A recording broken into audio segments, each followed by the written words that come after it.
अलैकुम। अमर अकबर फुल लारकाना। ये शराब का गुत्ता खुला हुआ है। कोरोना वायरस उरूज पे लारकाना में। ईद का तीसरा दिन है। ये शराब का गुत्ता खुला हुआ है। इस वक्त गाड़ियाँ ये सारे आप देखें, रोड ब्लॉक हैं। सामने दड़ी थाना है, उस तरफ मार्केट थाना है। ये आप शराब के दुकान पर रश देखें, ये रश है। अस्सलाम वालेकुम साईं, शराब के दुकान पे रश है। हाँ और पुलिस में आपको वायरलेस है? नहीं, फिर वायरलेस क्यों उठाई आपने? दोस्त की है। दोस्त की वायरलेस है।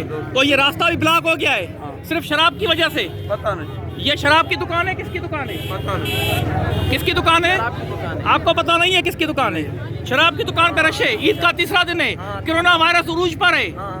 अमर अकबर फुल लारकाना सीएम सिंध से सवाल पूछ रहा है। मैं सीएम सिंध से सवाल पूछ रहा हूँ, सर लारकाना सिंध में है या इलाका गैर में?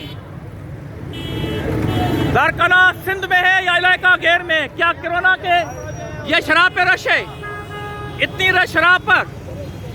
दोनों थाने सामने, मार्केट थाना और दड़ी थाना सामने, जी बिल्कुल। और वहाँ पर शराब की दुकान पे रश, रास्ते ब्लॉक हैं। बिल्कुल। Thank you ji. अमर अकबर फुल लारकाना।